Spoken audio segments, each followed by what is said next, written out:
Hi, good evening everyone. Welcome to the November meeting of the Alternative Technology Association.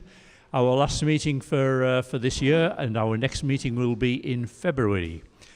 Tonight's presenter, Bob Gell, through his company GELCO Designs, installs, acts as a consultancy for electric vehicle charging systems. He's recently returned from a trip to Europe, and tonight he'll be telling us about what the company does, how the various charging systems work, and what the prospects are for electric vehicle charging around the world, and how Australia is slowly catching them up. So please welcome Bob. Thank you very much. Good evening, ladies and gentlemen. Thank you very much for the opportunity to come and speak with you. I think this might be my second time around with the ATA group, but certainly in this auditorium it'll be now my third presentation here. So there's been various groups that have had a similar message over the years. What I'm planning to do, by the way, how much time have I got, Alan? Oh, okay, we'll certainly get through. Yep. What I'm planning to do is to talk about the electric vehicle industry in Australia, obviously, and with a focus on Adelaide, so that because you're South Australian, and then I'll interface with what's happening in other more advanced EV consuming countries as a result of my recent travels, and see what we can find there where you can understand more about where we're going. It's a little bit frustrating, Australia, because we've got such a wonderful country with just superb climates, dirty power, average take-up of solar in the eastern states, good solar take-up in South Australia. It's a kind of a mishmash all round. But what we're hoping to do in the next 12 months through various lobbying activities is to get the federal government focused on what we should be doing in this space. Just now, there seems to be no interest at all, which is a bit frustrating. After that part of the presentation, I'll then flick over to what we do as a company, with some of the specifics that we do, located in Parafield Gardens, where our technical centre is, and we'll probably be sharing with you some secret stuff, or not necessarily so secret, but some interesting stuff that we do with car companies, submarine corporation, and other principal manufacturing industries in South Australia from an EV perspective. So that's what the plan is, and what I'm going to suggest, because we can get bogged down with technical information and you may forget your question, I'm going to suggest that you stick your hand up as we go through. Let's clarify any points as we're going through, and we can then answer the questions on the roll. Okay, so we'll move on. Electric vehicles, and with a group like ATA, we don't have to start really at the grassroots level and say this is an electric car or this is an electric vehicle.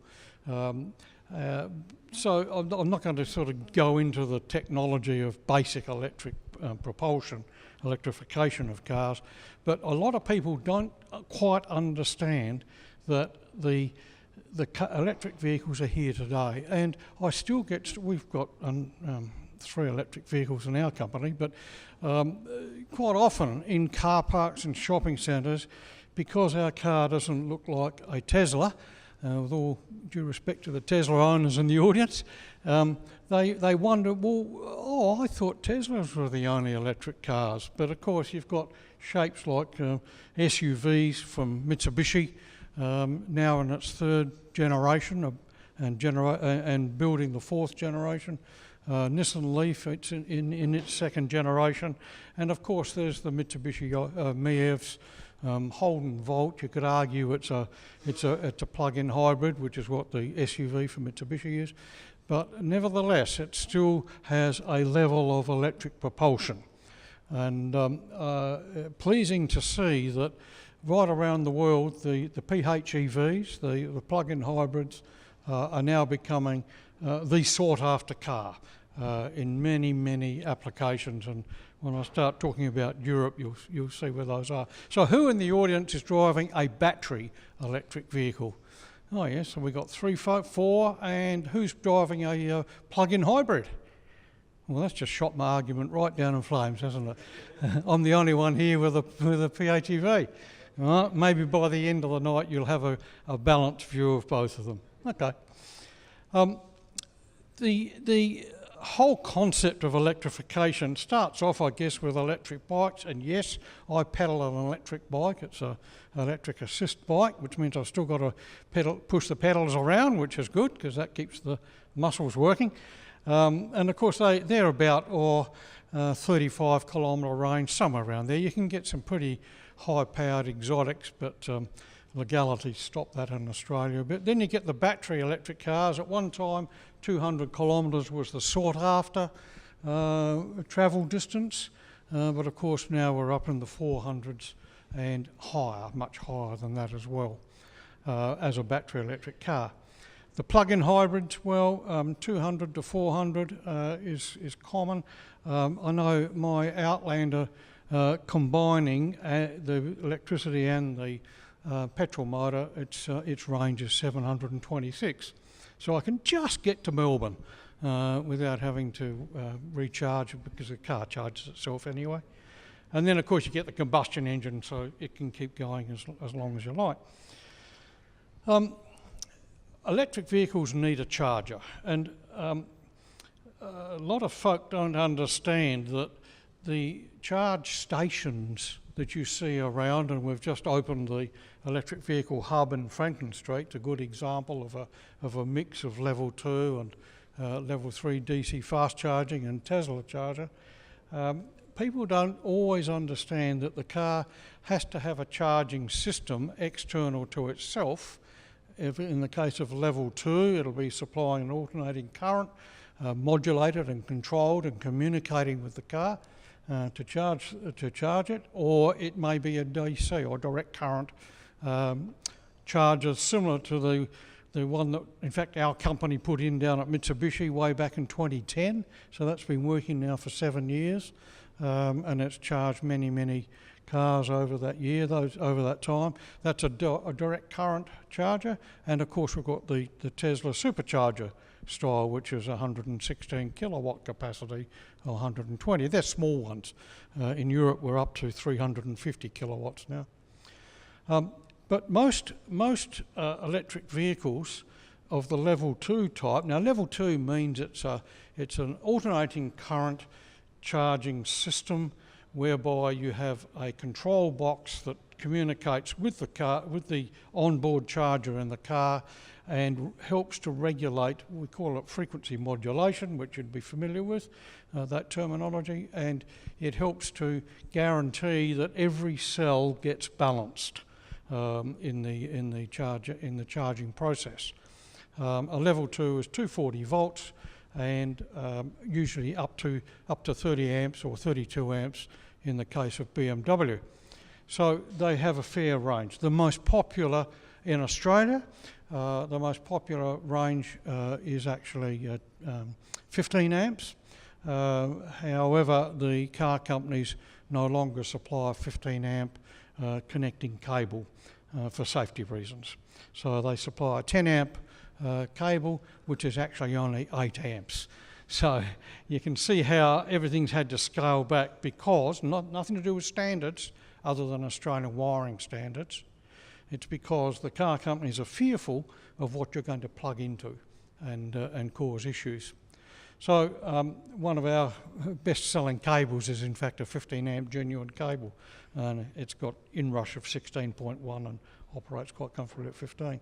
So the electric cars will either have an onboard charger in the case of alternating current types, or they'll have a direct connection from the charging station in direct current straight into the high voltage battery pack. And that's how we get to charge the car in 28 minutes to 80%. There's a number of standards which I'll talk about later in that area there. So the methods of charging can be AC or DC. Externally controlled electric vehicle supply equipment, that's the acronym, EVSE, and plugs into the wall socket 10 or 15, but be aware the 10 amp versions which you get with the car company offering in the boot is actually only 8 amps. So it takes a fair while to charge. And we also have onboard generators, such as the plug-in hybrid electrics, and of course the non-plug-ins, like the Prius, standard Prius, still has a ability to charge the high voltage battery pack, of course. And we have KERS, regeneration, kinetic energy recovery system. It's now being used in electric vehicles considerably right throughout the world to enable regen, and of course that's part of the total emissions package. So what is an EVSE? Electric vehicle supply equipment, known as different names like charging points, charge points, charging stations, recharging points, charger, and of course it's not a charger. It's simply a device to enable to communicate with the car and control the current and in fact the voltage as well.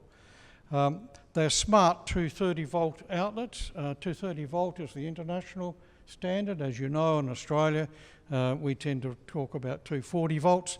That's fine, it's all part of the same parcel, but as soon as you get out of this country you get back to reality and you find out it's actually 230, of course.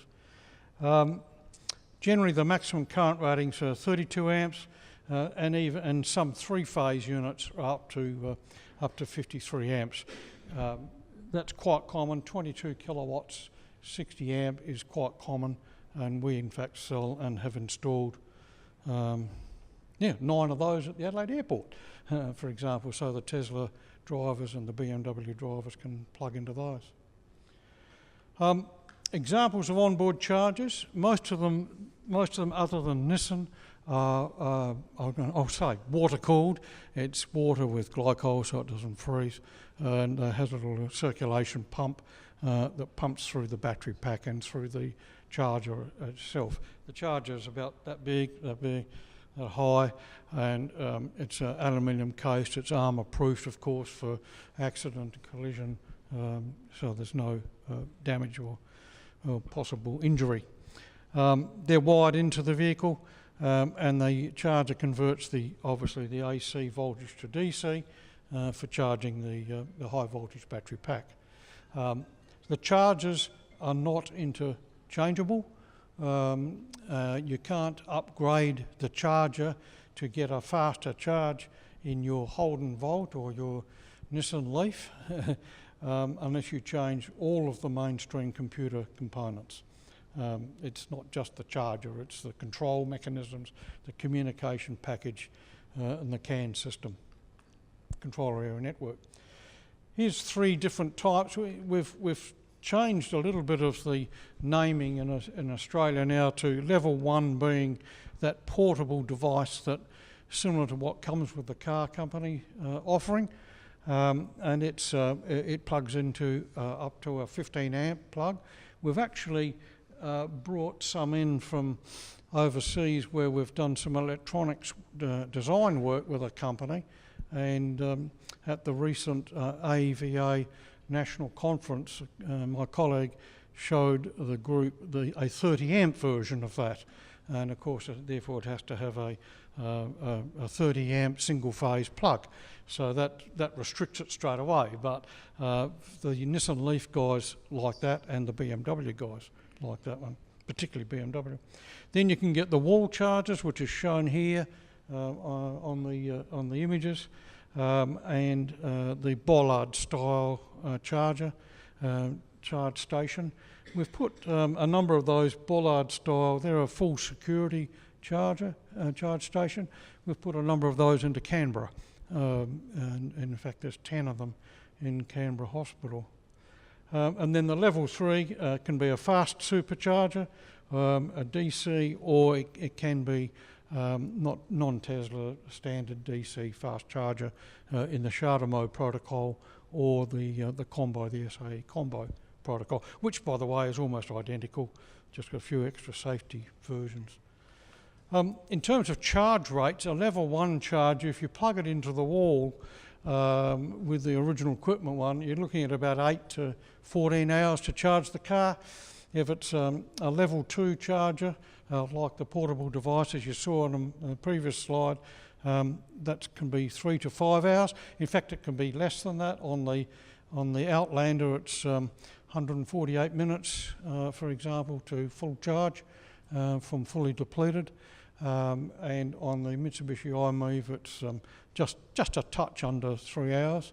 It's quite surprising. Nissan Leaf with a bigger pack is 3 hours and 10 minutes. And the level 3 is usually the DC style charging, and that charging cycle is governed by the Chardonnay protocol. I actually spent quite a bit of time with the Chardonnay group. Their head office is in Paris. I spent quite a bit of time with them at the last conference, understanding researching the differences between the combo version and the Chardonnay version. And because at the end of the day, they both of those systems or those protocols are trying to charge the car in a safe manner, they are so close to being identical, it's a bit laughable. However, the American version, the SAE combo, does have a few extra handshakes involved in the process of disconnection, and I think that's a good move. Chardonnay themselves may or may not take it up. The Chardonnay protocol has been around for 20 years. It's nothing new. In level 1 charging, there it is, 240 volt AC, single phase outlets, typically supplied the OEs. Those cables we sell for around $560 thereabouts, and $660 for a 15 amp version. That compares favourably with, say, a Nissan price of $1,400 and Mitsubishi price of $1,200. So if you need that sort of thing, that's what they are. Level 2 home charging, they vary in price from $950 full retail plus installation, of course, all the way through to $7,500, $8,500, depending on what sort of bells and whistles you want. Do you want RFID, radio frequency identifier, in other words, a swipe card? Do you want billing back to your bank account? Do you want to pay the host 20% cut on the way through? All of those sort of things have to be considered. And do you want the charge stations to be networked and talk to each other? In the Adelaide Airport, we've actually networked them, and they do talk, and we load manage the charging rates as a consequence of that technology. So that's a typical fixed site wall charger, used a lot by offices, commercial, in the street. You see them in Franklin Street, for example, one of those there. You'll see them on the electric highway between Norton Summit all the way down to Normanville. You'll see I think we've got 8 of them on pedestals and that going through the various towns on the way through. So you can now drive quite comfortably with plenty of range all the way from Adelaide to Cape Jervis. And then, of course, we've just put 5 of this charge station into Kingscote at the airport, and there's another 5 that you have to pay for, scattered around Kangaroo Island. So Kangaroo Island's got more charge stations per head of population than anywhere else in Australia. It's quite staggering. And at the last count, they had 3 Nissan Leafs. They sold one to Adelaide Airport, which is Adelaide Airport Limited, and that now works out of Parafield, between Parafield Airport and Adelaide Airport as a staff car. So they're down to 2 council-run electric vehicles, and there's 3 private electric cars in Kangaroo Island. So they're well serviced for point-to-point charging. Here's another view of different types of charge stations. There's dozens of brands. Especially in Europe, you'll come across brands out of Portugal and Spain and France and Italy and Germany and Austria. Austria makes an enormous amount of electric vehicle charging stations. Norway, Sweden, they all have got manufacturers making charge stations because the market demand is so high there, which I'll get onto shortly. Here's a chart of the typical, this is one of our company cars, it's the battery electric Mitsubishi IMEV, and it just shows the charge cycle over a rolling 31 days.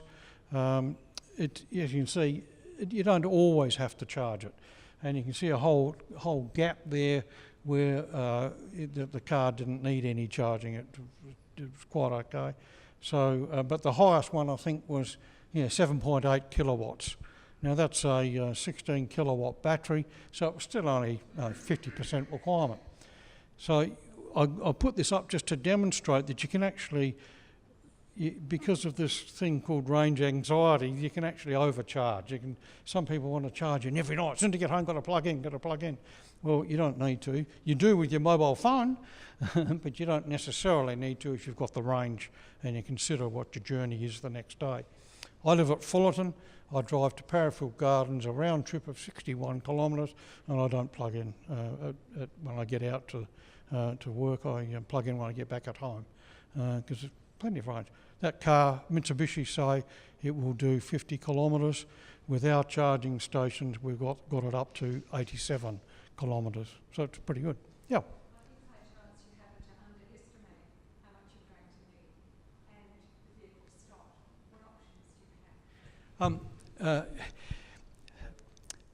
Thanks for that great question. One of the options is you don't ignore when the flashing lights and the little, if you've got a voice control, says that you're getting down to the turtle stage. You do something about it.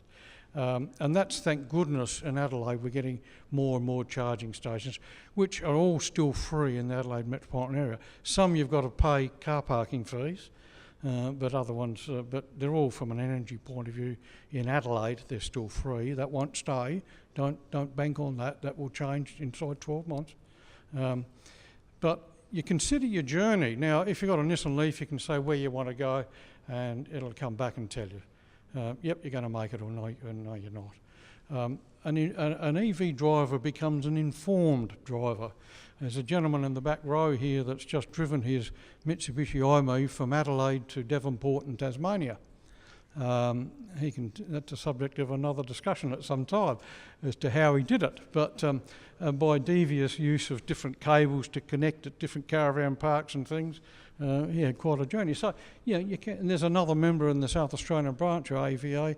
She took her car by train, I think it was, to Perth, and then drove around Perth and Margaret River and all those southern areas and so on. And MEAVs are urban transit cars. They're not designed for interstate commuting, but it's a cultural thing.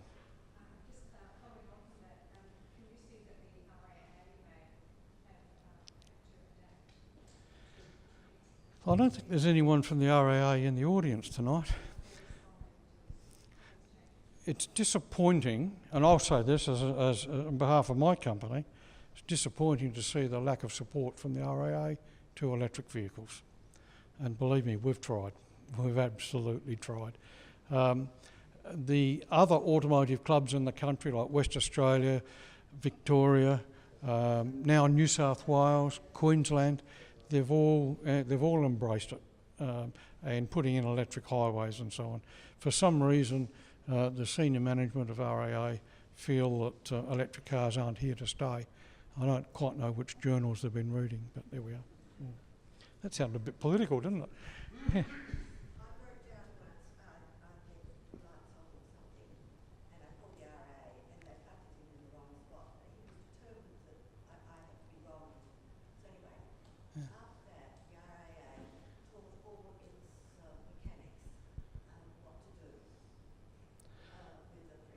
Yes, with the Prius. I think I might be responsible for that training, actually. Yeah, you can start a Prius with just a couple of torch batteries hooked together. All it's looking for is 12.2 volts. and yeah, then it'll start quite comfortably. But yes, we had to do a retraining with the RAA. Well done. You probably started that ball rolling. Okay, DC fast charging. That's the I'm going to say the dinosaur, the legacy DC fast charger down at Mitsubishi. It's on a public space, of course, and it's available 24 hours. It's free of charge, and up until very recently, a number of Tesla owners have been using it quite considerably. But now the EV hub is in the city. The Tesla people have moved away a bit from that one. But it's a machine which is quite antiquated. It's 7 years old, and it will be replaced. We've got some new stuff I'll talk about there shortly. Our company put that in way back then. And the next slide shows a typical DC fast charging graph. That's what happens. You can see the pulsing, if you like, where the charge current is brought back as the charger and the car assess its ability to accept that current and that load. It can supply, a DC fast charger is typically 50 kilowatts.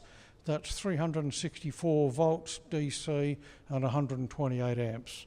So you've got an enormous amount of energy being pushed into that car, hence you see that type of cyclic effect as it allows the car to absorb that energy. In the case of Nissan Leaf, it's air-cooled, the battery pack, which is a real issue. We've got pavement temperatures underneath the vehicle at 50 degrees plus, and that shuts the charger down. It's a real problem. We went and fixed an issue in Nevada where they were constantly failing, so we found a way to rectify that. Simple, put a shade over it and cool your concrete down. But it fixed the problem. Whereas most other electric vehicles, the battery is water cooled. And of course the Tesla charges to 145. I actually spotted a 350 kilowatt unit that would charge a standard S in about 7 minutes or 10 minutes or something. But you know, boy, is that a machine with a cable like this. It's a monster. Does fast charging affect the battery life? If you constantly use direct current fast charging, not alternating, but direct current fast charging, over the vehicle's life, which is identified as 10 years, that's what the car companies we call whole of life, you'll lose a year. So yes, you'll knock off a year out of 10. So far there has not been a failure in Australia from Mitsubishi or Nissan of their battery packs as a result of DC fast charging. In San Francisco there's a whole bunch of Nissan Leafs that are now on their fourth year of operation, and they only use DC fast charging. So it's quite amazing. Yeah, it's a good protocol. Yes. So does fast charging suit all cars? No. And all batteries? It's very selective. Firstly, it's expensive. It adds about another $3,000 to the build of the car. You've got special porting and special electronics and management systems. And whilst some car companies have, they've said Australia doesn't need it because we don't have any DC fast chargers. So that's why we're slow on the take-up. In Europe, you're finding now that all the Volvos and the Audis and the Mercedes, and they're all coming up with fast charge option, which you pay for at the showroom. So that's how it's happening. So if I buy a Leaf off the shelf, that will suit level 1 or level 2 charging? It's got DC fast charging on it, yeah, and will have always. Mitsubishi have made their statement now that their cars will have both, and that's what you see on the showrooms now. Okay, and there's the Tesla charger. Please go into the EV hub if you haven't been in there. Have a look. I'm pretty proud of the exercise. Our company wasn't directly involved. We did the technology stuff, but not the front end that you can see. And very happy with that one. The AC connectors. That's what a typical 2 different types. This is This is what the European system is. It's called the Menikeys. This, in fact, suits Tesla, Tesla in Australia, not in other countries, but in Australia. That's that style, and that can be AC or DC. That's interesting, isn't it? So with the pin configuration, it can be AC or DC, and it can be up to 80 amps, which is really quite amazing. And this is the what we call the 1772, the older Type 1 standard, which is restricted to 30 amps. Both have got the same protocol cables. Both communicate the same way.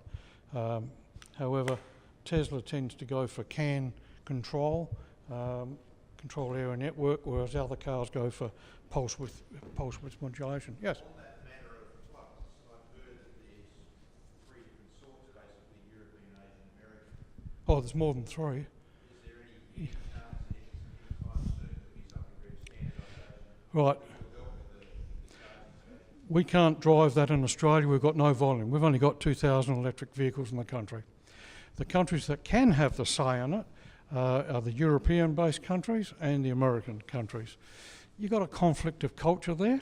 The Menike's German design is really very, very good. And Tesla decided to clone that one. It's not like that one there. It's a shorter barrel, so it's because there's not enough depth in the Tesla to put the full one in. So there's Menike's Type 2 sockets, but there's 2 versions of that, a long and a short. Thank goodness the car companies in Europe have now settled on the long version, so they've knocked out the short version, which was in fact unsafe. So to answer your question, I think for the next 5 to 10 years there's going to be legacy connectors out there, and it'll be a long time before there's one global standard, long, if ever. Sorry? China, they've got their own standard. It's a clone of Menike's with an adaptation on it. Yeah. There's one electric vehicle in Australia, and we've been contracted to change it all over to Menike's because that's genuine Menike's standard. Yeah.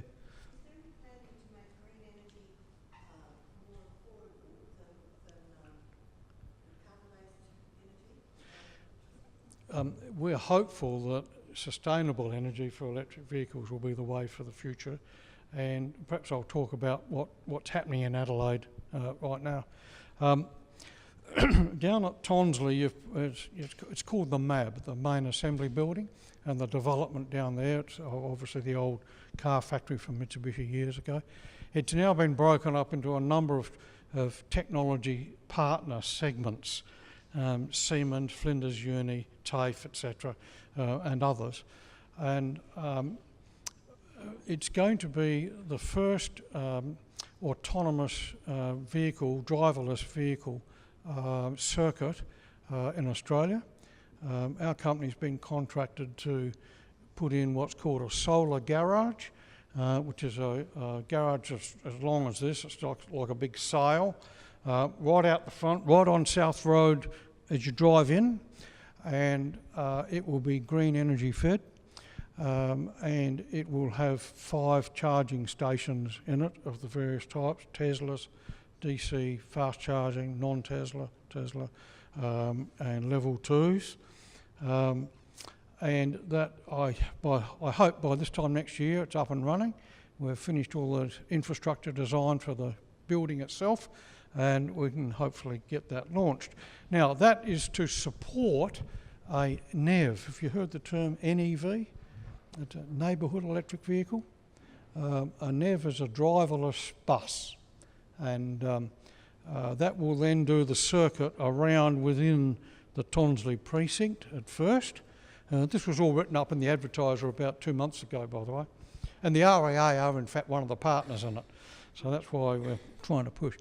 It'll do the circuit inside Tonsley first, and then it's then going to branch out and go to Marion and the new railway station going in, Marion, and that development. Now, if you look at the old Chrysler, the old Mitsubishi building, to the right-hand side, There's a big plot of land. There's 1,000 green homes going in there. That'll be all sustainable energy homes. And this bus will commute around there, pick up residents, take them to the electric train station.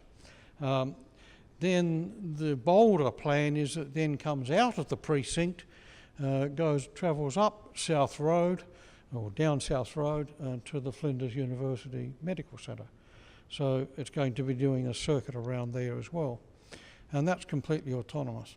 So it needs charging, hence the solar charging stations.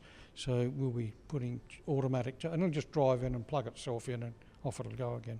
Won't be using inductive charging, it's just too exhausting of energy. It's a wasteful method. So we're at the cusp of a whole new understanding, and the downside is we've got an election in a few months' time, and that may or may not stimulate the project even more. But the good thing is right now, as I stand here, the funds are committed, and the government funds are committed, hence the public announcement a couple of months ago. Yeah. So there's the two designs which I held up there of the AC. There's the DC connection system showing the Nissan Leaf and the Mitsubishi, and there's the new SAE American system. Notice the top half of that system is in fact the 1772 socket, and the bottom half is an AC and DC plug. And in Europe you can have the 1772 top section or a Mennekes. Volvo contacted us very recently to say could we help them with a Mennekes connector of this design, because they're going to bring one car in for demonstration. That's not a problem, we can do that for them. Okay, 80% of all charging is done at home. Statistics that we've been able to gather over 7 years has indicated that in Australia 80% of all charging is at home. In Europe it's about 50%, because people are far more mobile, far more understanding, and they're more tuned to short top-up bursts of charging at the multiple stations that are around, charge stations. When will public chargers used? In Australia right now, public chargers are being used quite considerably.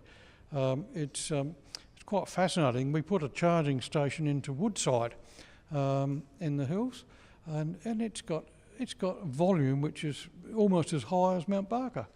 It's quite staggering. The laziest charger is in Barker Reserve, the one we put in down at Victor Harbour. And I blame that a bit on the fact that it's in a nice off-road car park, toilet facilities, etc. Somewhere you can walk the dog and have a cup of coffee, but you drive past the location before you recognise it. So it's the laziest one. It does about 3 charges a month, whereas places even like Norton Summit do very well. And Gumaraka is another strong one.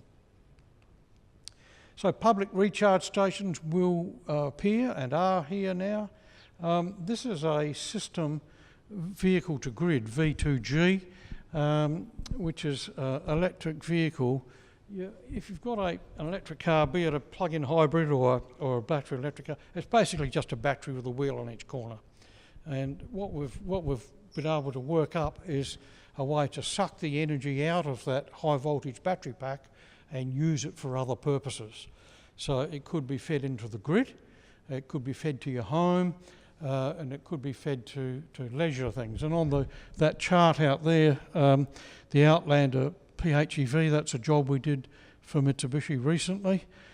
We developed a box, quite a large box, that plugged into the big DC fast charging port on the Outlander, and the communication protocols took place, and we could suck the energy out of the high voltage battery, and we could run lights for a tent. We had a display at Science Alive, in fact, and we had the metal tent set up with a refrigerator in it, and lights and TV and laptop charging and all the things. But the key market is for the emergency services, such as traffic controls, and in Japan Mitsubishi IMEs, the little IMEs, plug into the traffic light system. They can run 4 traffic lights for 10 hours. And it just mounts up on the curb, plug it into the light pole, and away it goes, because it's just a battery. And we're getting more systems. The image on the screen is the Nissan Leaf vehicle to grid or vehicle to home system. And I'm pleased to say that my trip to Europe, we've got a commitment from a number of automobile clubs from Austria, Italy, France, Germany, Netherlands, to develop a emergency roadside assistance system for electric cars, just using the Outlander plug-in socket at the back. And that will deliver 6 kilowatts of energy over a period of 12 minutes, which is enough to charge the car to give it 10 to 12 kilometres of travel. So it can recover itself. It self-rescues once we plug her in. So it's an exciting project. It's 80 kits to build, which is quite considerable. There's typical pricing. Level 2 charges $9.50 to $3.5. Level 2 with pedestals and bells and whistles goes way up. And a DC console is $38 to $75. If you've been to the EV hub and you look at the Tesla setup there, the nice aesthetically pleasing Tesla console, it's only a delivery station. The hard work is being done in that vibrating box back further in the park, and that's where the money is. Tesla chargers aren't cheap. DC fast chargers we make in Australia, Tritium, and they're around about those sorts of numbers. So they're not a home device. Okay, so I'm going to move on now to some of what we saw in Europe. My journey started with what's called EVS 30, which is the Electric Vehicle Symposium, number 30. It's the 30th symposium that's been conducted over the last 15 years. And this particular one was held in Stuttgart. It's a 4-day engineering talk fest with there's 5,500 engineer delegates attend it from all around the world, 780 exhibitors, 1,100 lectures, and 4 streams of lecture themes. To me, it's an exciting opportunity. I chaired a couple of the sessions and I've been presenting in the past. But what this particular one was focused very much on micro-hybridisation, which is the 48-volt entry into the automotive industry. And pleased to say that Audi are way ahead of everybody else there. And they've got not only 2 concepts running, but they'll have in production 48-volt systems this time next year. And of course, the good thing about 48-volt systems is it's plug-in hybrid, so it's SUV-style cars again, and sedans in their case, because they've got the Quattro-style car that's going to be 48-volt. But of course, you can, as you would appreciate, you can pump a lot more energy in terms of watts down the same size piece of copper with 48 volts. So it was quite an exciting opportunity to see the development that we've been talking about for 3 or 4 years from an engineering perspective now coming to reality and going into to make a great improvement to automotive applications. There'll still be a 12-volt DC to DC converter because obviously there's ABS systems run on 12 volts, not 48, and what we call creature safety stuff has to be maintained at 12 volt. So that was one good aspect. The other one was charging solutions, and that was my area. I chaired a couple of sessions on charging solution to design, and that was quite interesting. I spent some time after that in Amsterdam because you may not be aware, but the Schiphol Airport, which is the largest airport, international airport in Netherlands, has switched its policy and at the end of next year, that's 2018, no more petrol or diesel vehicles allowed on site, only electric. Already, by the end of this year, they've really tightened up on the taxi operators, and the work I did with their management group, I found out they've got 160 Tesla S taxis running. They've got 50 Nissan Leafs running already, and you had no option. My wife and I, we jumped out of the airport, and there was all the lineup of Teslas. You could choose which colour you wanted, and it's fixed price. You know, the government said you shall charge no more than €58, and it's a high-speed highway. So talking with the drivers, I found their duty cycles, they could get just 12 hours out of the runs backwards and forwards. So they were dedicated airport-focused taxis. And the Nissan Leaf, of course, had to be recharged. So I was after how have they done their recharging and how they manage it. It's quite good. They have a rotational system in what they call the holding or the turnaround bays for the Nissan Leafs.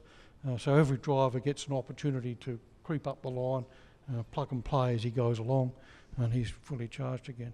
The Tesla doesn't need to do that. So that was an interesting exercise, and when you get into, then I spent some time in Belgium and Norway. In Oslo, Norway's got the highest per capita of electric vehicles. They've now just touched 21.2% of their national car park is electric. There is quite a few hydrogen there as well, but the take-up is just like it is everywhere else in the world. The infrastructure cost is just too high.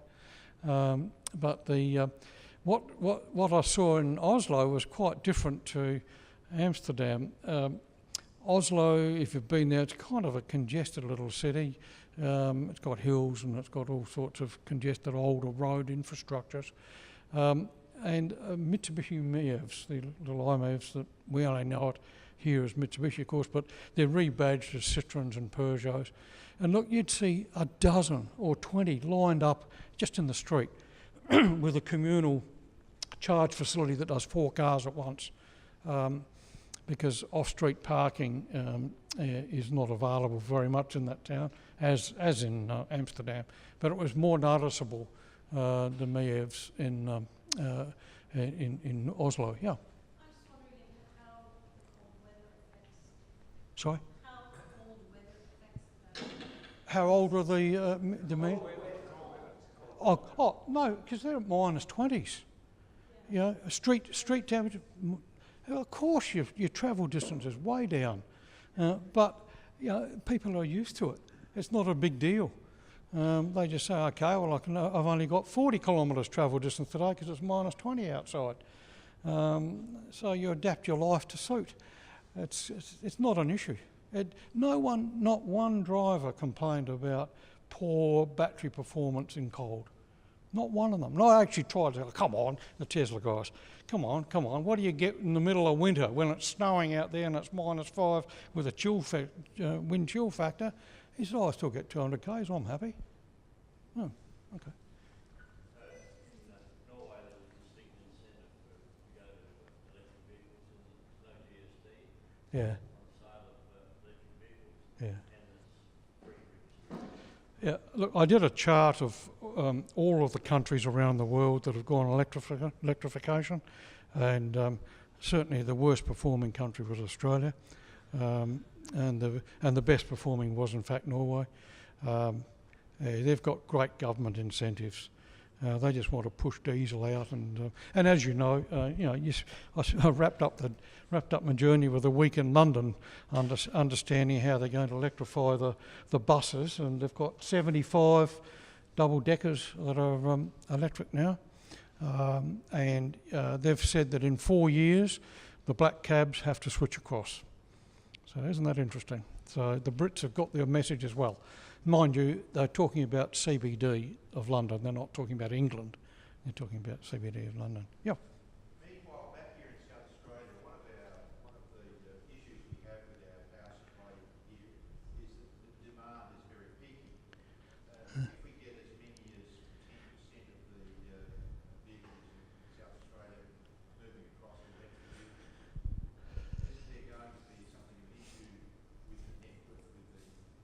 Of course. I'm hoping Yeah. not only with coming in and plugging in the car, but also turning on the air conditioner on Yeah, at 6 o'clock at night when you come home or something. Obviously, the answer is,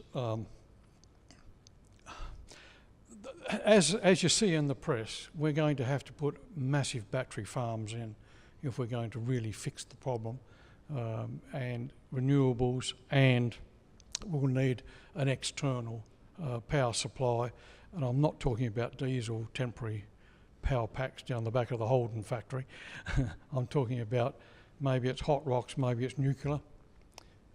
We have to do something that's more sustainable for those peak periods in this state. Isn't that where demand management comes in? Absolutely, yeah. You don't have to charge at peak times. No, and Because a lot of people are arguing that EVs will actually contribute to grid stability. right throughout the capital cities I'd visited on this trip, every one of those owners knows that they can plug in at 6 o'clock at night, but it may not charge till 9. It may suck energy out of it. If it's at 60%, the grid might take it out down to 30% and put it back in. What you do is you tell the system when you want the car fully charged. I'd like the car fully charged at 6:30 a.m. and go to bed.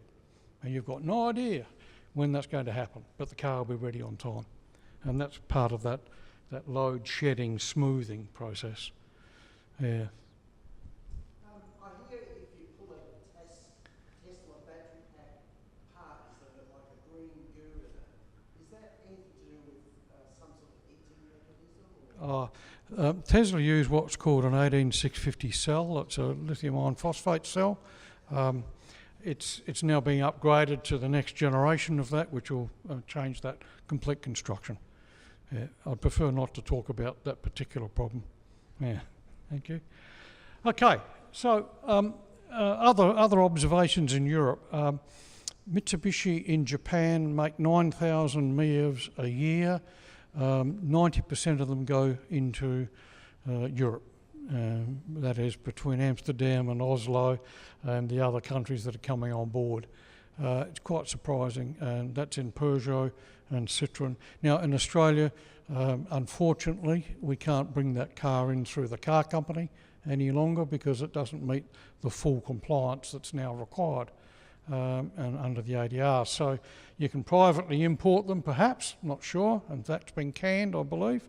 Yeah, the MIEV, the current production MIEV cannot be imported into Australia because of an ADR compliance problem. There's a design regulation problem. However, the cars are out there okay because they were 2010s or 2012 model cars, but the current ones out of Japan have not been upgraded to Australian requirements. So unfortunately, Mitsubishi can't do anything about it. That's number one issue. Number two issue, the take-up was so poor of electric vehicles in Australia that neither Nissan or Mitsubishi are very excited. Nissan have made a mumbling that they may introduce the second generation car, but they're going to be very cautious how they do it. They've still got, they've got no more new ones left. They've all gone now. But they had to discount them down to, I think the cheapest was $26,000 and their start price was $63,000. So they've taken a bucket load of profitability in that process. Alan? What sort of incentives have you come across in Oh, yeah. Well, America's different again, of course, because you've got state incentives on top of federal incentives. Some of the Barack Obama incentives are now winding up. They've got their sunset clause coming in, so that'll be interesting to see whether the Trump administration continues with it. But typically, things like no GST, no registration fees, although Victoria's okay. I understand they're still waiving registration, but you still have to pay insurance. Sorry? $100 off, yeah. So it's very political, Alan. That's the problem. I would like our Australian government to at least tip in $2,500, say $3,000 as a rebate or a incentive, but I'm not sure that's going to happen. It'd be a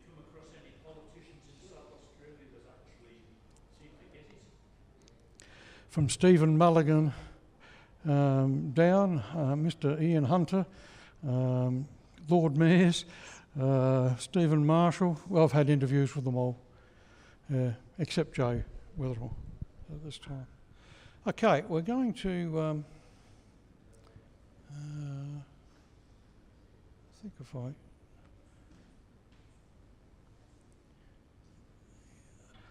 going to just run through a little bit about what we do as a company. Small business located in Powerfield Gardens. Technology business. We actually showed this presentation last week at the AEVA conference in Hobart, in Devonport. So we're small, we're family business, been in the game quite a while. So what do? We supply, design and supply portable EV charging stations that are made in China to our specifications. And you see there an interconnection cable for Tesla going from Tesla Menneke socket to the regular Shada mode DC fast charging socket. Those are the types of cables. And in fact, a member of the audience at the conference had an i3 and he drove it from Adelaide. He took advantage of the 30 amp portable EVSE, the first one in the country, and he gave us some good feedback on that. So all sorts of interconnect cables, Tesla destination charger interconnects, so you can charge a standard electric vehicle from a Tesla charger at, say, Burnside Village or somewhere like that. And it works the other way. We've got cables that connect Teslas to the SAE 1772. So it gives maximum flexibility to the owners. That's a range of pedestal-mounted and wall-mounted charging solutions. Some of our major projects, as we show on that screen, have been Canberra Hospital, there's 10, that's right, RACV, Royal Pines, we've done 4 at Royal Pines and another 12 within the RACV properties throughout Victoria. TAFE Queensland, Electric Highway in South Australia, there's 14 stations, Adelaide Airport 9, and many local government councils, they use them as well. We're a technology-based business. We run a laboratory at Powerfield Gardens. We do battery compliance and validation, and quite a number of companies use us to validate their products and make sure they are compliant and perform as the way they should. That's a battery charger, an automatic battery charger charting there that we did for a client. One of our customers in the defence industry, we had to set up, and we had 56 data capture points on the one device, capturing all sorts of interesting information. It was quite exciting. Individualism, you can see we built 30 of those little trolleys. That's what's called a safe to start device. It's used in the trade, in the automotive industry trade, to safely jump start a vehicle. You may not be aware, but you can't just put jumper cables onto cars these days. It costs you $1,200 in a computer if you do that sort of thing. So you've got to have a controlled start process, and that's what this device does. It takes 10 minutes to do the exercise. This particular client purchased 30 of those. And there's some typical installations. The one on your left is the charge station up at Norton Summit. It sits in a nice little aluminium housing because of the weather conditions up there, and that's free to public. It's in the car park alongside the library at the top of the hill, about 50 metres or less from the front bar of the hotel. It's quite convenient. And the other images, that's the Hertz car park at Adelaide Airport. We put 5 charge stations in there, complete with the stainless steel clay. We do all that fabrication. We make our own fabricated housings and covers for cables and conduits, because it's got to look pretty professional. One of the areas that we've done an enormous amount of work on is recovery of printed circuit boards and failed electronic components. One of our engineers is absolutely spectacular at doing this sort of work, and I'm pleased to say that it led us to winning a contract with, you know it as Submarine Corporation, but it's PMB Defence, and we do all of their plant charging. We make batteries in Adelaide. You may not be aware that at Osborne there's a huge battery factory. We make the batteries for the submarines and the air warfare destroyers down there, and it's all our responsibility to keep the charging formation equipment running. And we won that business because we managed to recover a fairly old machine. Some strange requests. Phil, my son, who is the technical officer in our company, this is one of his little babies. There's a couple of gyms around in Adelaide, and there's one particular one on Hutt Street that it's a trendy place, and you hop on the bike and it's got a simulated program. You can dial up a ride to Mount Lofty and come down again, and it's got all of the topographical data loaded into it. So what we've done is we've hooked up to his output, and we're now powering a battery pack and selling it off to the grid. So all those people that are, you know, working their hearts out are actually pumping energy back to the grid. Quite good. The other image is a Tesla. We won a contract to convert 6 Model S cars into accredited chauffeur cars, and we put on board 230 volt system to run the onboard refrigerator, keep the drinks cool, and charge the laptops for the clients as they're driving along and so on. So it's proven to be quite a interesting exercise, that one. We also fit out all of the RAA glass fans. So if you have a front windscreen broken, you call the RAA glass. The van that comes out is actually the van that we've built. Delighted to be a sponsor of AEVA, and it's been good to come along here tonight to the ATA. Thank you very much. How do we go?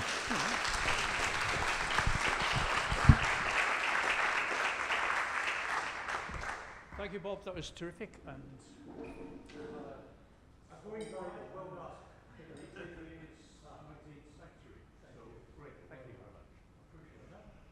and I'll just grab the microphone. Yeah, when my wife's car blew a ignition coil this morning on the way up to golf, just at the bottom of Windy Point Road. And I got it home and found out it was going to cost $600 to replace the coil. She announced she was going to, instead of going to golf that afternoon, research electric vehicles. So I'm going to be up for quite a bit more than $600. That was a terrific presentation. Thank you very much. And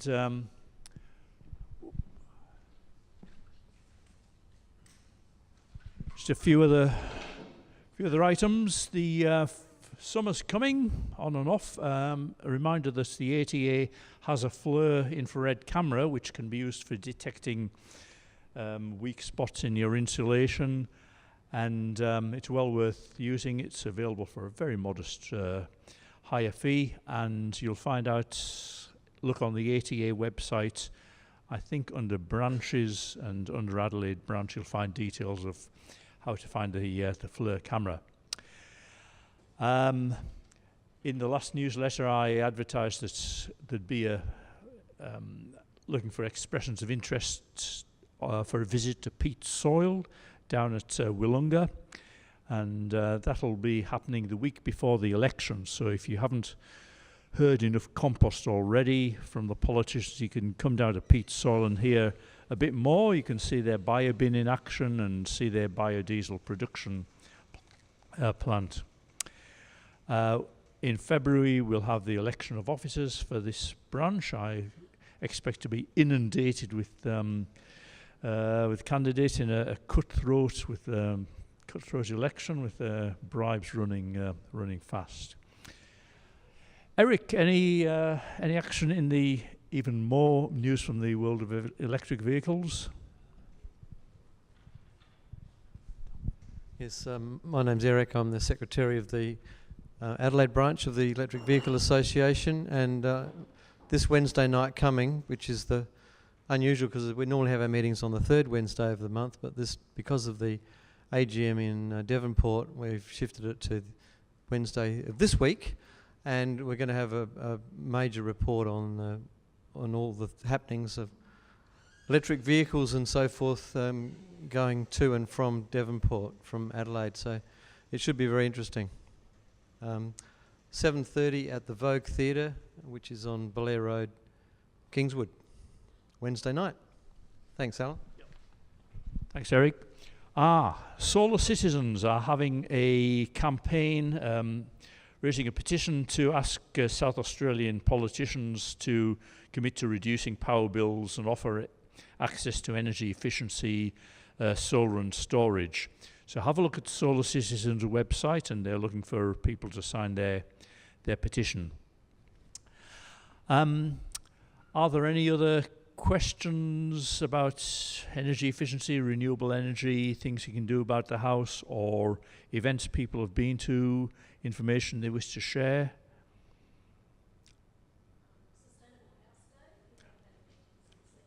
Oh no. Anyone?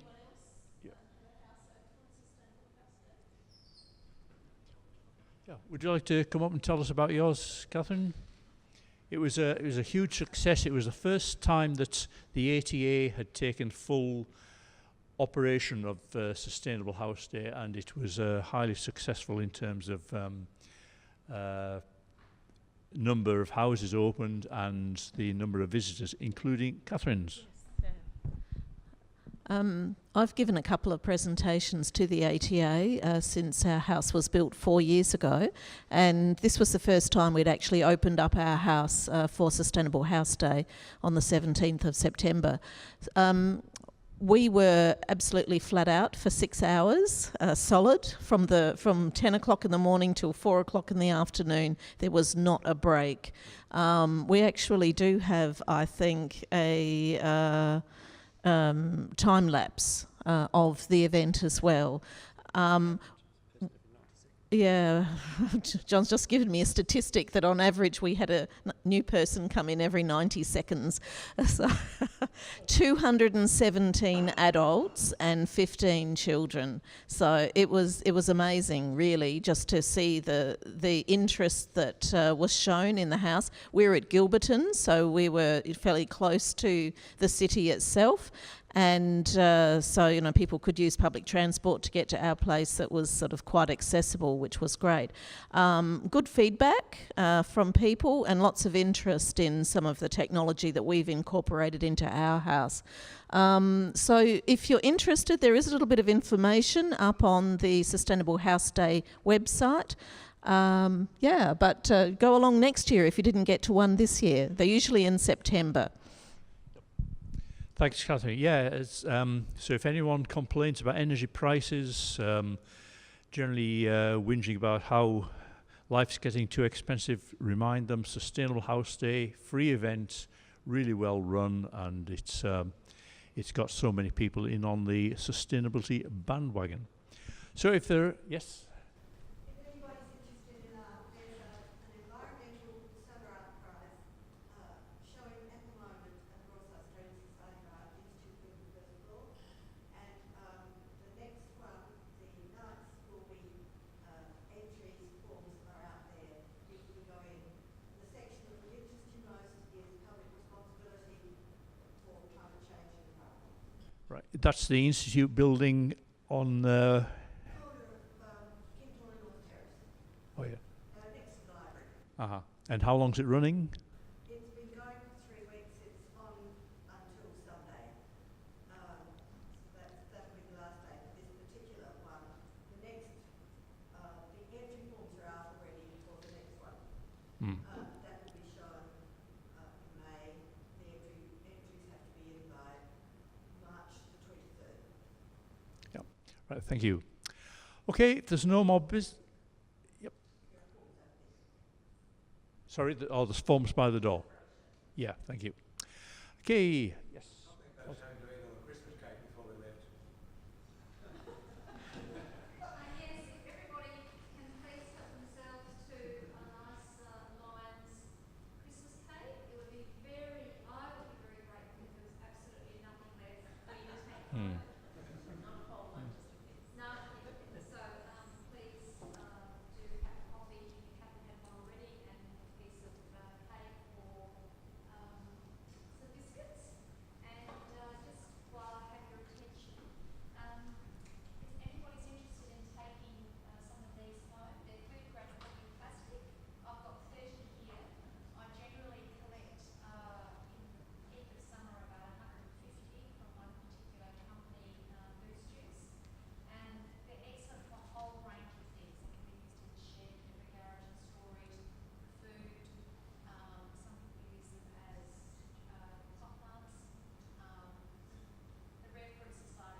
Thanks, Maxine. So the next meeting will be the 3rd Monday of February, and we'll be having a presentation, we believe, from David Willey, an update on Lochiel Park.